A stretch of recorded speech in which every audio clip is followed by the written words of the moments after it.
What would you do if everything you owned was stolen from you in an instant, and your only path forward was to purchase the one thing no one else on earth would ever want? For 18-year-old Jane Haskins, a single $2 bill was the humiliating price of a ruined outlaw's cabin, a place so feared and reviled it had been left to the mercy of the Wyoming seasons. But the truth buried beneath its rotting floorboards would prove that the most dismissed places often hold the most valuable secrets. Settle in, and let us know in the comments where you're watching from, as we tell a story of courage and resilience on the far, unforgiving edge of the American frontier. The dust of Redemption Gulch settled on Jane's worn boots, a fine red powder that felt like the grit of her own life settling into every crack and seam. It had been a week since her guardian, a man she'd called Uncle, had sold the family claim from under her. Thaddeus, her father's half-brother, had arrived with a sad face and a satchel full of legal papers she couldn't read, explaining that the debts were too great. The ranch her father had carved out of the wilderness with his own two hands, the house whose every board he had sawn and set, was gone. The memory of those hands, broad and calloused, was a fresh and constant ache in her chest. Now, she stood with nothing but the threadbare dress on her back, a thin blanket roll, a few carefully folded dollars, and the one thing she'd fought to keep, her father's felling axe, its handle worn smooth as riverstone from his grip. The town was no comfort. It was a place of sidelong glances and sharp, whispered judgments. She was an orphan again, but worse this time. At 10, when her parents had succumbed to winter fever within a day of each other, she was a tragedy to be pitied. At 18, cast out and penniless, she was a problem to be avoided. She saw the notice tacked to the post outside the assayer's office, its corner flapping in the dry wind. A public auction of seized and abandoned properties. Most were mining claims or lots in town she could never afford. Then her eyes fell on the last item, scrawled in hasty ink at the bottom of the page, the Blackwood cabin, sold as is. All claims forfeit. A current of recognition, cold and sharp, went through the small crowd that milled nearby. Men nudged each other. A woman pulled her child closer. Jane had heard the stories. The cabin was a place of bad luck and bad blood, the last known hideout of the outlaw Shadow Sykes, who'd been gunned down on its porch 5 years prior. They said his ghost still lingered, soured by betrayal, and that the ground itself was cursed. Jane felt a strange kinship with the idea of a place haunted by betrayal. She looked from the notice to the distant dark line of the Blackwood Ridge, then down at the few dollars clutched in her hand. A flicker of something hard and defiant, something she hadn't felt in weeks, began to burn behind her eyes. She would go to the auction. She had nothing left to lose, not even her dignity. That had been sold right along with her father's land. The auction took place in the dusty clearing between the saloon and the livery stable, a makeshift stage for the town's small dramas. Mr. Abernathy, the portly auctioneer, worked his way through the list of properties with a practiced, booming voice. Claims were sold, debts were settled, and fortunes, however small, were redistributed under the harsh afternoon sun. Jane stood at the very back, a slight, still figure wrapped in a silence that set her apart from the boisterous crowd. She kept her hand on the head of her father's axe, which leaned against her leg, its familiar weight a small anchor in the churning sea of her uncertainty. Finally, Abernathy reached the last item. "All right, folks, last on the docket." He cleared his throat and spat a brown stream of tobacco juice into the dust. The Blackwood cabin. Up on the ridge. You all know the one. A nervous titter ran through the crowd. He didn't need to elaborate. The story of Shadow Sykes was woven into the town's brief history. A ghost story told to frighten children and newcomers. Place is half fallen, full of rot and varmints, and likely the ghost of Sykes himself, the auctioneer continued, a smirk playing on his lips. So we'll start the bidding low. Who'll give me $5 for the land and the lumber? Silence, a heavy, absolute silence broken only by the buzz of flies and the distant clang of the blacksmith's hammer. Men shuffled their feet and looked away. $5 was a pittance for any piece of land, however remote. But no one wanted the stigma. No one wanted to invite that kind of trouble, spectral or otherwise, into their lives. Abernathy's smirk widened into a grin. $5 for a roof over your head, boys. Even a leaky one. More silence. From the front of the crowd, a well-dressed, heavy-set man laughed out loud. It was Silas Croft, the owner of the largest ranch in the valley, and the man who held sway over most of the town's business. "You'd have to pay me to haul that garbage away, Abernathy," Croft boomed, and his cronies chuckled along with him. Abernathy's face fell slightly. He sighed, ready to dismiss the lot. "All right then, anyone? Any bid at all? $1, just to clear the books?" He looked around, his gaze passing over Jane without seeing her. In the ringing silence, a clear, steady voice, surprisingly loud for coming from such a slight frame, cut through the air. $2. Every head turned. The crowd parted as if by a silent command, revealing Jane standing alone at the back, her chin lifted, her eyes fixed on the auctioneer. For a moment, there was only stunned disbelief.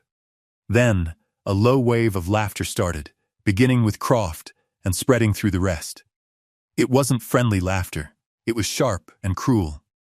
Jane's face burned, but she did not look away. Abernathy stared at her, his mouth half open. "The girl bids $2, he said, shaking his head in disbelief. He looked at Croft, at the other men. $2. Going once? The laughter was his answer. Going twice? He looked back at Jane, a flicker of something like pity in his eyes. Sold, he mumbled, bringing the gavel down on his ledger with a dull thud. To the girl. For $2. Jane walked forward, the whispers of the crowd like a physical force against her. She placed 2 worn dollar bills on the ledger, took the deed Abernathy had hastily signed, and turned to leave. As she passed, Silas Croft stepped into her path. "Enjoy the splinters, girl," he sneered, his eyes cold and dismissive. "And the nightmares." Jane said nothing. She simply walked past him, clutching the flimsy piece of paper that was now her only possession in the world. The town's mocking laughter a bitter song at her back. Did she just buy her own grave? Or is there a reason the outlaw chose that specific, forgotten place? Let us know what you think is hidden in that old cabin down in the comments. And be sure to subscribe for the rest of the story. Because when Jane finally reached the property line, the silence that greeted her was older and deeper than any ghost. The purchase of the cabin solidified Jane's status as a pariah. Before, she was an unfortunate stray. Now, she was the town fool.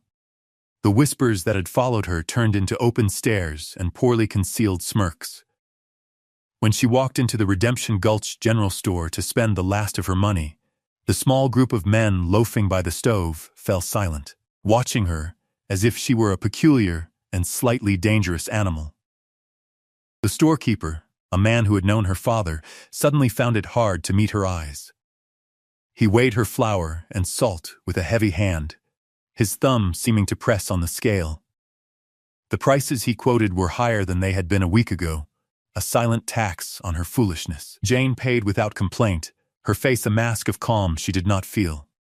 She was counting out her coins when the door swung open and Silas Croft entered, filling the space with his bulk and his booming voice. He saw her immediately. Well, he said, a malicious grin spreading across his face. "Stocking the larder for your new palace? Be sure to get extra traps. I hear the rats on Blackwood Ridge are as big as house cats." His companions, a pair of ranch hands with mean eyes, laughed on cue. Jane ignored him, gathering her small sacks. She was acutely aware of every eye in the store on her, of the suffocating weight of their collective judgment. She turned to leave, her only thought to get away, to breathe air that wasn't thick with contempt. As she pushed the door open, a hand gently touched her arm. She flinched, expecting another jibe, But it was Ilara, the town's laundress. Ilara was an old woman, her face a roadmap of wrinkles, her hands permanently puckered from soap and water. She was a fixture in the town, as silent and enduring as the mountains, and most people paid her no mind. She pressed a small, cloth-wrapped parcel into Jane's hand. It was unexpectedly warm and smelled of dried herbs. "Some ground don't forget," Ilara murmured, her voice a dry, rustling whisper like autumn leaves. "It remembers who works it." Jane stared at her, uncomprehending. The old woman's dark eyes held a strange, knowing light. Before Jane could form a question, Ilara gave a short, sharp nod and shuffled away, disappearing around the corner of the building. Jane looked down at the parcel of herbs, then back at the door of the general store. The laughter had subsided, but the feeling of being an outsider was a cold, hard knot in her stomach. She clutched the warm herbs, the strange words echoing in her mind. It wasn't a warning, and it wasn't a blessing. It was something else, something she couldn't yet name. With the town at her back, she adjusted the weight of her pack and started the long walk toward the ridge, toward the cursed ground that was now her only home. The journey to the Blackwood cabin was a pilgrimage of solitude. The path that led from town quickly dwindled from a wagon-rutted road to a faint deer trail, and then to nothing at all. Jane followed the deed's crude map, keeping the chattering waters of Granite Creek to her left as she climbed. She had no horse, no wagon, only what she could carry on her own 2 feet. Her pack was heavy with flour, salt, and a small sack of nails, but the heaviest thing she carried was her father's axe, its hickory handle strapped to the outside of her blanket roll. With every step upward, the air grew thinner and cooler, scented with pine and damp earth. The sounds of the town, the blacksmith's hammer, the saloon's tinny piano, the chorus of derision, faded, replaced by the sigh of the wind in the high pines and the scolding cry of a jay. The land was beautiful in a way that was both breathtaking and deeply intimidating. Jagged peaks clawed at the sky, and the valleys were choked with shadows that seemed to hold their breath. This was a world that did not care for human concerns. It was vast, indifferent, and watchful. She arrived at dusk, the time of day when the world turns from gold to gray. The clearing appeared suddenly, a wound in the dense forest, and in its center stood the cabin. It was worse than she had imagined, worse than the stories. The roof on one side had collapsed into a skeletal grin, and the porch sagged as if it had knelt in defeat years ago. A door hung from a single leather hinge, creaking a mournful rhythm in the breeze. Boards were missing from the walls, leaving dark, staring gaps. The whole structure leaned, looking as though a strong gust of wind might push it over entirely. It smelled of rot, of mildew, of the deep, final sorrow of abandonment. A wave of despair, cold and sickening, washed over Jane. She had traded the last of her money and all of her pride for this pile of decaying logs. The laughter of the town echoed in her ears, and for a moment she was tempted to turn around, to walk back down the mountain and face whatever humiliation awaited her. But where would she go? Back to being a burden? A charity case? Back to the pity and the scorn? No. Her jaw tightened. She had bought this place. It was hers. The thought was as grim as the cabin itself. She slid the heavy pack from her shoulders, her muscles screaming in protest. She would not sleep inside that ruin tonight. Not yet. She untied her father's axe. The familiar weight of it in her hands was a comfort. She found a stand of deadfall pine at the edge of the clearing and, with steady, practiced swings, began to chop firewood. The sharp thwack of the steel biting into wood was a satisfying, defiant sound in the immense quiet. She built a small, careful fire a safe distance from the cabin, cooked a miserable meal of flour and water paste on a hot stone, and wrapped herself in her thin blanket. She lay with her back against a large boulder, the axe resting by her side, its polished edge gleaming in the firelight. Above her, the sky was a black velvet cloth punched through, with a brilliant spray of stars. There was no sound but the crackle of her fire and the low moan of the wind through the broken cabin. She was utterly alone, but for the first time in weeks, it felt less like a punishment and more like a simple fact. The first days on Blackwood Ridge were a brutal education in the art of survival.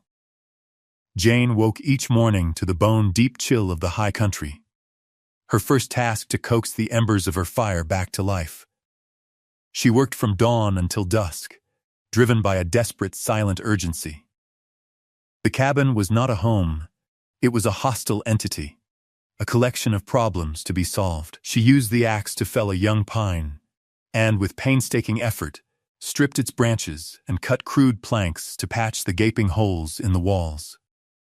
She gathered moss and clay from the creek bed, mixing a thick plaster to chink the gaps between the logs, her hands quickly becoming raw and caked with mud. She found a spring of clear, cold water a short walk from the clearing, a small blessing that felt like a major victory. The work was relentless, her body a symphony of aches and pains. But with each repaired wall, with each sealed crack, a sliver of despair was replaced by a sliver of ownership. A week passed. The cabin, while still a grim and sorry sight, was now weathertight, if not welcoming. One afternoon, as a cold rain began to fall, Jane turned her attention to the interior. The floor was a treacherous landscape of dirt, animal droppings, and decades of accumulated leaves.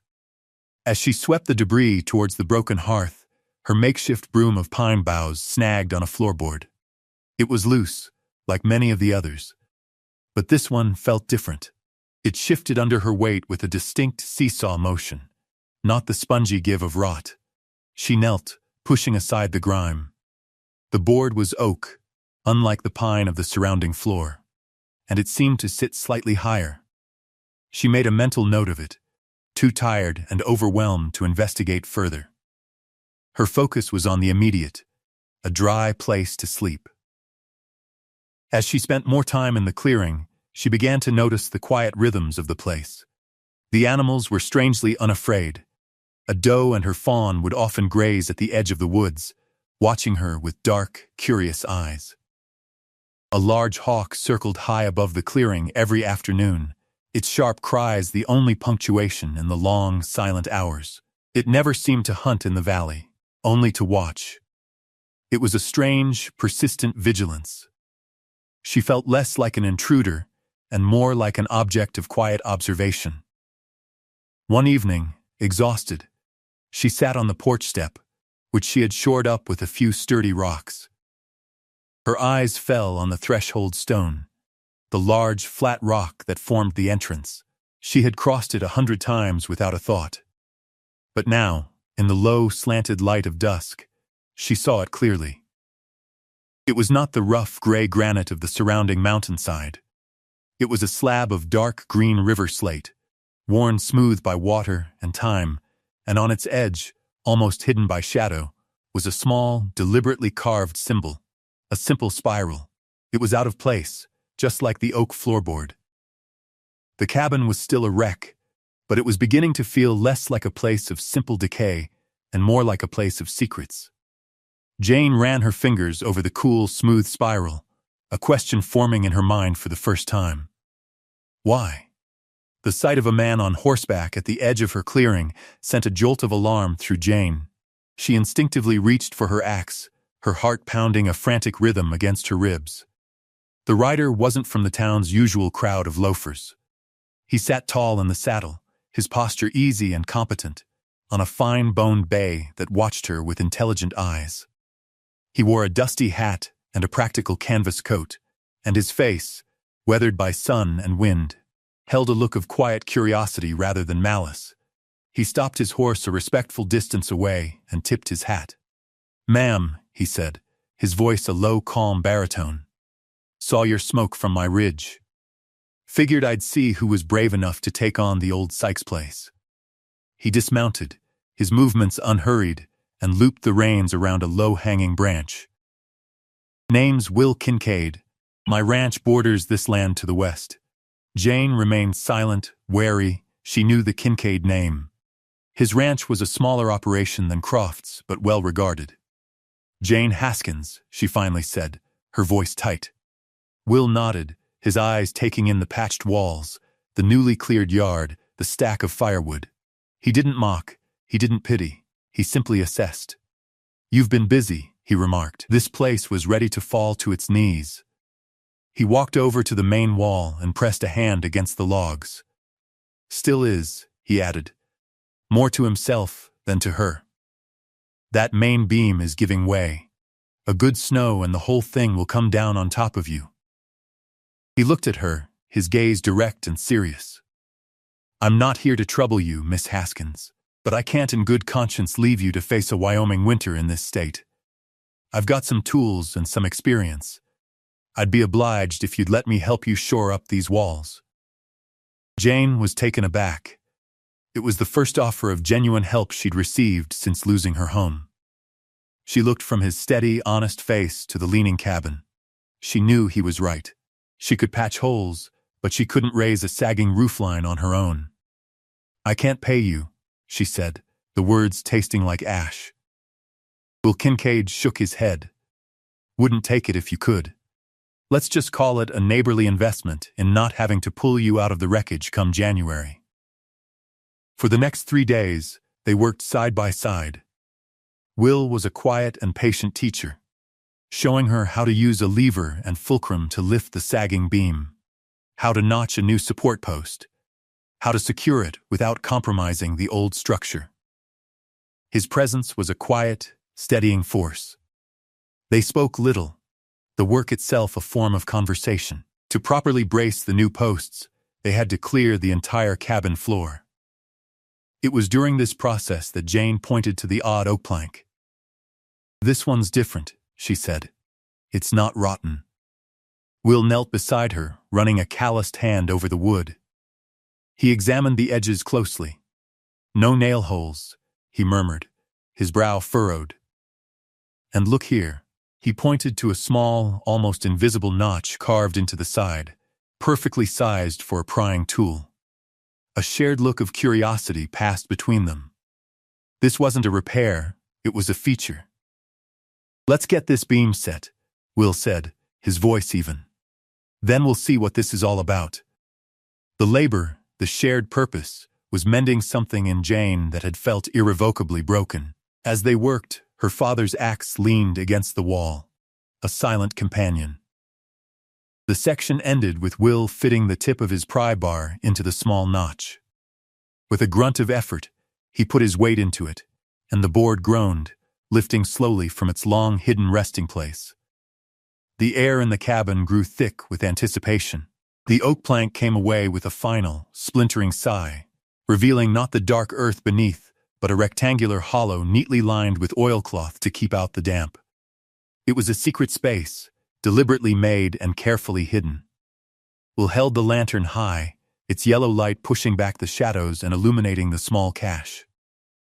Jane knelt, her heart a frantic drum against her ribs. The hollow was just large enough to hold a single, stout leather satchel. It was dark with age, its surface unadorned, but it felt heavy with significance even before she touched it. With trembling fingers, she reached into the space. The leather was cold and stiff. She hooked her fingers under the straps and pulled. It was heavier than she expected. She lifted it out and set it on the dusty floor between them, the lantern light flickering over its worn surface. For a long moment, neither of them spoke. The only sound was the low whisper of the wind outside, a sound that suddenly felt like a held breath. Jane's fingers fumbled with the stiff brass buckles. They finally gave way with a rusty click. She lifted the heavy flap. The smell that rose from the satchel was the scent of things long hidden, dry paper, crumbling leather, and the faint metallic tang of ink. She reached inside and her fingers closed around a thick, crisp packet of papers. She drew it out into the lantern light. They were bearer bonds, issued by the Union Pacific Railroad, each one promising a sum that made her head swim. There were dozens of them. It was a fortune, more money than she could possibly imagine, lying there on the floor of a $2 cabin. Will let out a low whistle. Sykes wasn't just a rustler, he murmured, his eyes wide. Beneath the bonds was another, softer bundle, tied with a faded blue ribbon. Jane carefully untied it. They were letters. Not business, but personal. The handwriting was elegant, surprisingly so. They were love letters, written by the outlaw Shadow Sykes to a woman named Amelia. They spoke of a life he wished he could have, of regret, and of a deep, abiding bitterness. He wrote of being trapped, of being used by men who smiled at him in public and plotted with him in private. He was not the monster of the town's stories. He was a man cornered, betrayed, and fighting back in the only way he knew how. At the very bottom of the satchel lay one final object, a small, black, leather-bound ledger. It felt heavier than the bonds and letters combined. Jane took it, her hands shaking slightly, and opened it to the first page. The same elegant script from the letters filled the pages, but this was not poetry. It was an accounting. Dates, a description of services rendered, cattle driven from Croft North Range, silver shipment from the Blue Lode waylaid, and next to each entry, a name and a sum. At the top of the list, repeated more than any other, was the name Silas Croft. The ledger was a meticulous record of betrayal. It detailed, with chilling precision, how Croft and a half-dozen other respectable men of Redemption Gulch had hired Shadow Sykes to be their own personal disaster. They had paid him to rustle their own herds, raid their own freight, and create a reign of terror for which they could then collect handsome insurance payments and federal relief funds. Sykes, the feared outlaw, had been their employee. He was the shadow they had cast themselves to hide their greed. Jane looked up from the ledger, her eyes meeting Will's in the flickering light. The truth she now held was a weight far greater than gold, and far more dangerous. A sudden, violent gust of wind slammed against the cabin, making the newly braced timbers groan. The lantern flame danced wildly, casting their elongated shadows against the walls like spectral giants. Outside, the sky had turned a bruised purple-gray, and the first hard pellets of snow began to hiss against the roof. The blizzard descended without warning, a white fury that erased the world, isolating their small, repaired cabin in a sea of swirling snow. The crisis had moved from the discovery in the satchel to the immediate reality of survival. The storm trapped them, forcing an intimacy and a reckoning. They built up the fire in the hearth, the warmth a small bastion against the howling wind. Will secured a blanket over the doorway while Jane made coffee. The ledger lay on the small, rough table between them, a silent, powerful presence. "What are you going to do?" Will finally asked, his voice low and serious, cutting through the storm's roar. Jane traced the name Silas Croft with her finger. "This isn't just about money," she said, her own voice barely a whisper. "This is about everything. My father's ranch, Thaddeus said the debts were too great. How many of those debts were to him?" She knew, with a sickening certainty, that Croft's greed had likely swallowed her family's legacy. To reveal this ledger was not just to claim a fortune, it was to declare war on the man who owned the town, the man who had laughed at her ruin. As the storm reached its peak, a frantic, desperate banging rattled the door. It was a sound barely audible over the gale, thin and terrified. Will grabbed a heavy piece of firewood as a club, and Jane held the lantern high as he pulled back the blanket. A man stood there, covered in snow, his face etched with panic. "Please," he begged, his teeth chattering. "My wife, the baby is coming." Our wagon broke an axle down the trail. Without a moment's hesitation, Jane pushed past Will. "Bring them in," she commanded. "We'll help the man carry his heavily pregnant wife inside, their small daughter, no older than 5, trailing behind them, weeping with cold and fear." Jane, who had been an outcast only days before, became a beacon of sanctuary. She gave the terrified woman her own blanket, brewed them tea with Alara's herbs, and gave the little girl the warmest spot by the fire. She moved with a quiet competence that amazed Will. This small, determined girl was transforming a cursed outlaw's hideout into a haven. Seeing her in action, her compassion and strength shining in the face of crisis, solidified something in Will's heart. This wasn't just about helping a neighbor. He looked at Jane, who was calmly reassuring the frightened mother, and he knew.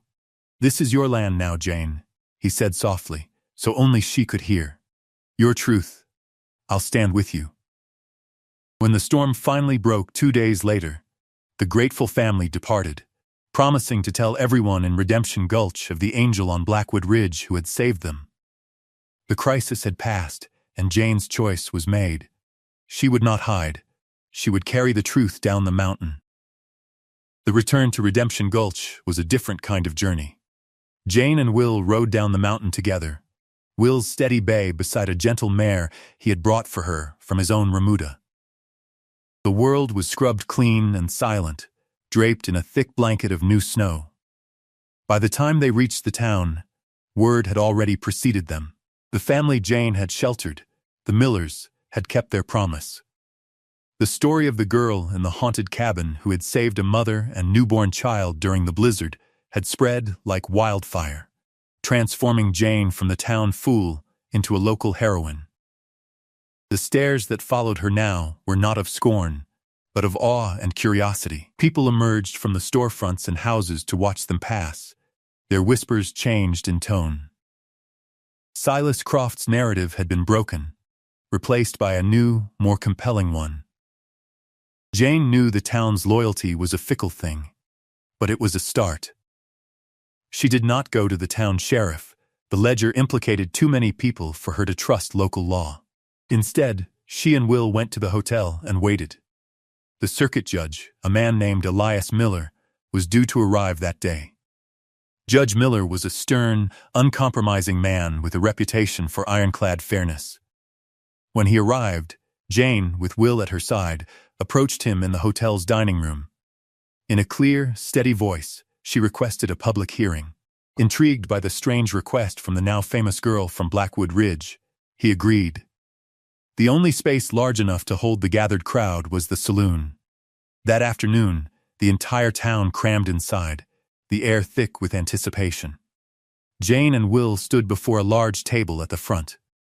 With methodical calm, Jane laid out the contents of the satchel, the stack of Union Pacific bonds, the bundle of Sykes's tragic letters, and finally, the damning black ledger. Silas Croft, who had pushed his way to the front, turned purple with rage. "This is an outrage," he bellowed. "This girl is a thief and a liar. She probably stole these things." But then, a quiet man in a city suit, who had been traveling with the judge's party, stepped forward. "I am a claims agent with the Union Pacific Railroad," he announced, his voice cutting through the din. He picked up one of the bonds, examining it closely. "These are genuine. They are part of a shipment reported stolen and presumed lost 5 years ago." A gasp went through the crowd. The judge himself picked up the ledger, his face a grim mask as he scanned the pages. The dates, the names, the specific details, they were too precise to be a forgery. Other men in the room, smaller ranchers and merchants, whose names were also in the book, began to look at their feet, avoiding Croft's furious gaze. The chorus of the town had gone from mocking laughter to stunned silence, and now to a low, angry murmur directed not at Jane, but at the man who had been their master for so long. Croft saw the tide of public opinion turn against him in an instant. His bluster evaporated, leaving him looking smaller. His power stripped away not by a gunshot, but by a girl with a $2 deed and a book full of inconvenient truths. The judge closed the ledger with a snap. "This court will impound this evidence," he declared, his voice ringing with authority. "There will be a full investigation." A month later, the evening sun cast a long golden light over Blackwood Ridge. The change was profound. The cabin stood whole and proud, a thin ribbon of smoke curling from its newly built stone chimney. The sagging porch was gone, replaced by a sturdy, level deck. Where there had been only wilderness, a small, tidy garden was now taking root under Jane's careful hand. The dark soil turned and ready for spring planting. Next to the cabin, A small, well-built corral, which Will had finished the week before, held the gentle mare he had given her. The fear had leached from the land, replaced by a palpable sense of peace, of homecoming. The federal government, guided by the ledger and the railroad agent, had moved swiftly. The bonds were recovered, and a significant portion was awarded to Jane as a finder's fee, a legal right she hadn't even known she possessed. She was no longer poor. But more importantly, she was no longer an outcast. People from Redemption Gulch now made the trip up the ridge, not to gawk or mock, but to trade eggs for repaired tools, to bring news, and to simply sit for a while on her porch and look out at the valley. She had become the quiet center of a community she had inadvertently remade. Will Kincaid rode up as dusk began to settle, dismounting not as a visitor, but as someone who belonged. He came not to help, but to share in the quiet satisfaction of the evening. He leaned on the corral fence next to her, their shoulders almost touching. They stood in comfortable silence, watching the sky bleed from orange to violet over the distant peaks. The valley below was settling into shadow, the lights of Redemption Gulch just beginning to twinkle. "You did it, Jane," Will said softly, his voice full of a quiet admiration that meant more to her than all the money from the bonds. "You faced them all down." Jane looked from his face to the solid lines of her cabin, to the dark, tilled earth of her garden, to the vast, quiet sky. She thought of the fear she had felt on her first night, and the peace she felt now. The journey had been about more than finding a treasure. It had been about building a life. "I didn't build a fortress to keep people out," she said, her voice clear and steady in the twilight. "I just mended a home to let the right ones in." Thank you for joining us for this story of quiet resilience. If you were moved by Jane's journey from outcast to anchor, please leave a like and a comment below. Don't forget to subscribe for more stories about the strength found in forgotten places. We'll see you next time.